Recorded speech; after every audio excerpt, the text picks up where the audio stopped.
Beliau-beliau para ulama, para salafun saleh. Al-Habib Abu Bakar bin Abdullah Al-Attas, satu kali duduk baca Yasin 90.000 kali.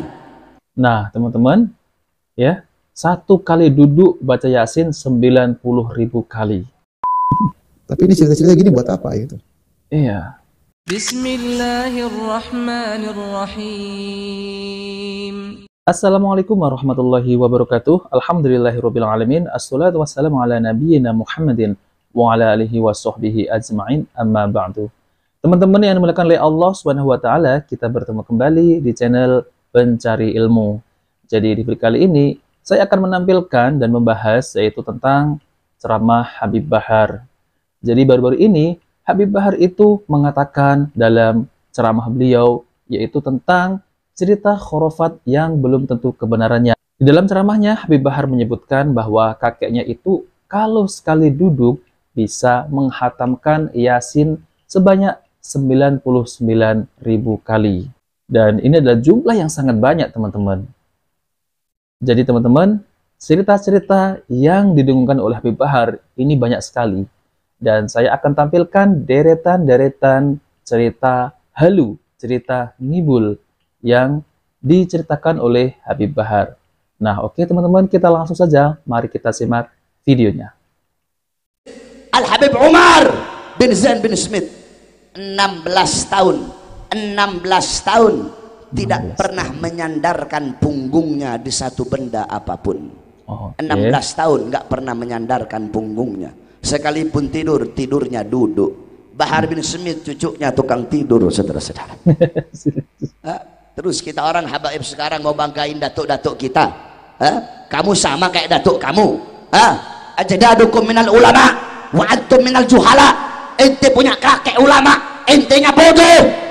Ajdadukum minas salihin, ente punya kakek orang soleh. Wa antum minal fasikin wal fajirin wal munafikin, entenya fasik, entenya fajir, entenya munafik, entenya mabuk, entenya narkoba, ente zina, ente melacur. Habib Abdullah bin Husain bin Tahir setiap hari baca la ilaha illallah 25.000 kali. Ya Allah 25.000 kali. Salawat kepada Nabi 25.000 kali. Bisa kamu ikuti. Beliau-beliau para ulama, para salafun saleh. Al-Habib Abu Bakar bin Abdullah Al-Attas, satu kali duduk baca Yasin 90.000 kali. Nah, teman-teman, ya, satu kali duduk baca Yasin 90.000 kali. Coba bayangkan ya, satu kali duduk bisa baca Yasin 90.000 kali. Apa itu ya? Apa yang dibaca Yasin doang? Coba bayangkan, 90.000 kali.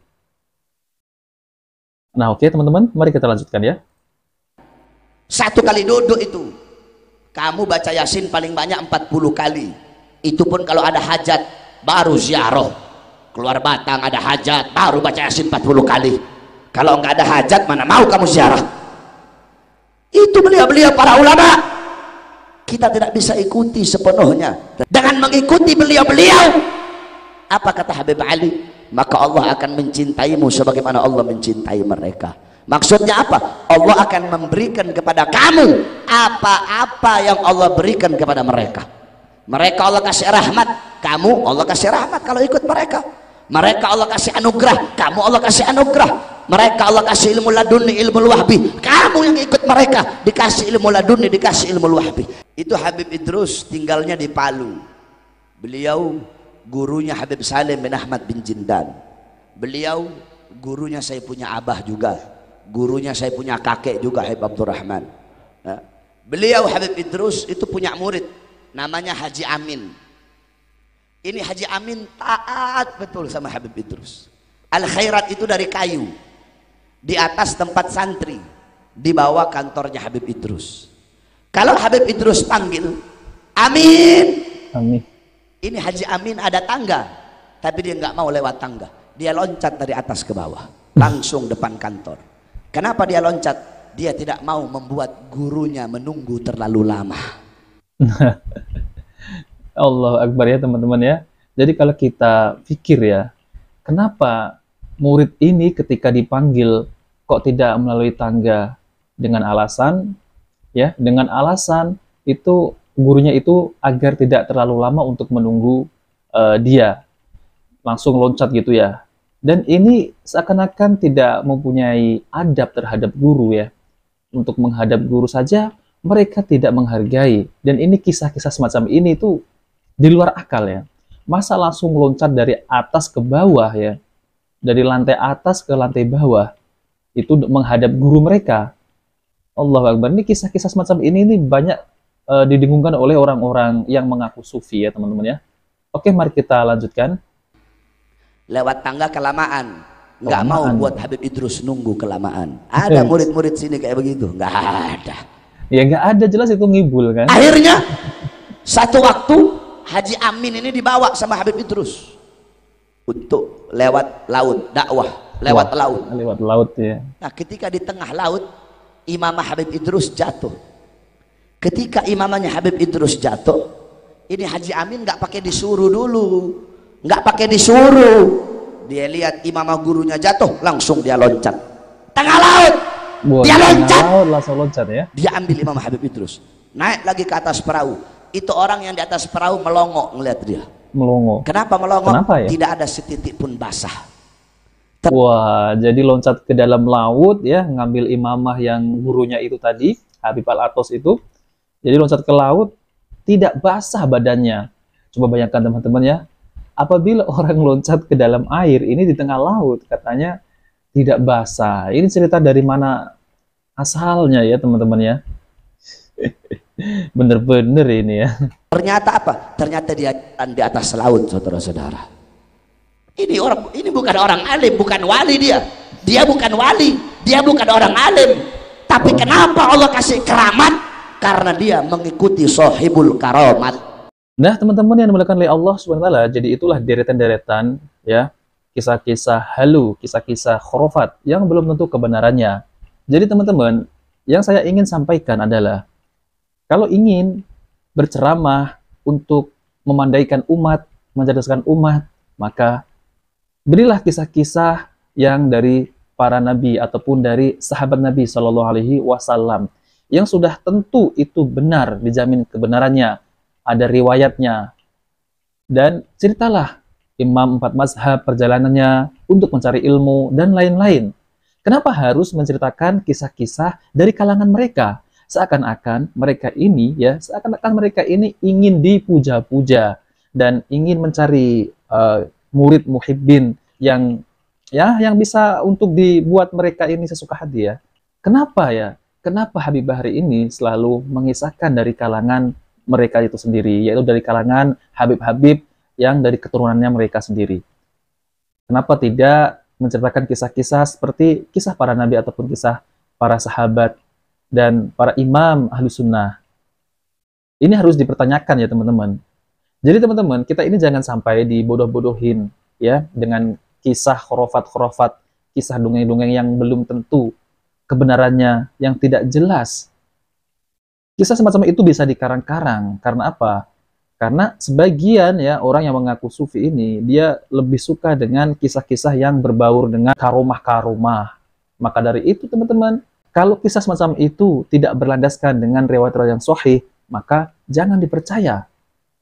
Ini tidak akan menambah keimanan. Kita sudah tahu ya teman-teman ya, orang-orang yang mengaku sufi ini dalam ceramahnya itu selalu mengisahkan karomah-karomah. Namun kenyataannya mereka hanya mengisahkan cerita-cerita yang belum tentu kebenarannya. Jadi yang disebut wali itu adalah beriman dan bertakwa kepada Allah Subhanahu wa taala, menjalankan yang wajib maupun yang sunnah. Itu baru disebut wali, bukan mereka ini mengisahkan karomah yang aneh-aneh. Namun kita harus timbang dengan Al-Qur'an dan sunnah Nabi Shallallahu alaihi wasallam. Tentu ya, kisah-kisah semacam itu tidak masuk akal. Sekali duduk bisa membaca 90.000 kali, yaitu baca surah Yasin. Coba bayangkan ya teman-teman, ini adalah dongeng, khurafat yang belum tentu kebenarannya, yang didengung-dengungkan oleh sebagian orang yang mengaku sufi. Nah oke teman-teman, untuk video kali ini saya akan tampilkan, yaitu tentang penjelasan dari Ustaz Dr. Firanda Andirja MA. Oke teman-teman, mari kita simak videonya. Kita ini sudah ada tokoh-tokoh yang jelas, ada Abu Bakar, ada Umar, ada Utsman, sirah mereka jelas. Kenapa kita khurafat-khurafat yang jelas, nggak jelas sanadnya, nggak jelas ceritanya? Lihat Imam Syafi'i, Imam Malik, Imam Abu Hanifah, Imam Ahmad, jelas bagaimana cara mereka menjadi orang soleh. Tidak ada anehnya seperti yang ditulis-tulis oleh diyakini oleh orang apa? Orang sufi. Ya.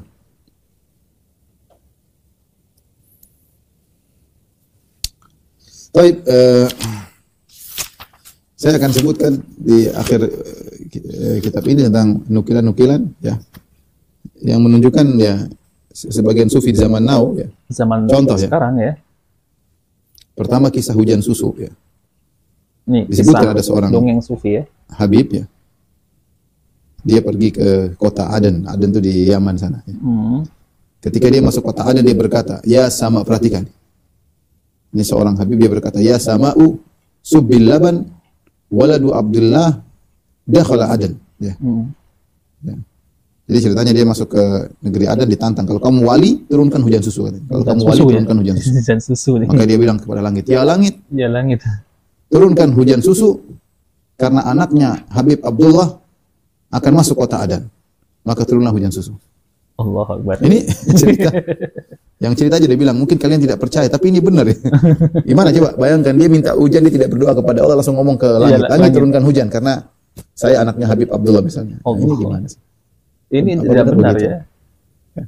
Minta kan kalau kita minta kepada Allah, ya Allah, ini orang tantang saya.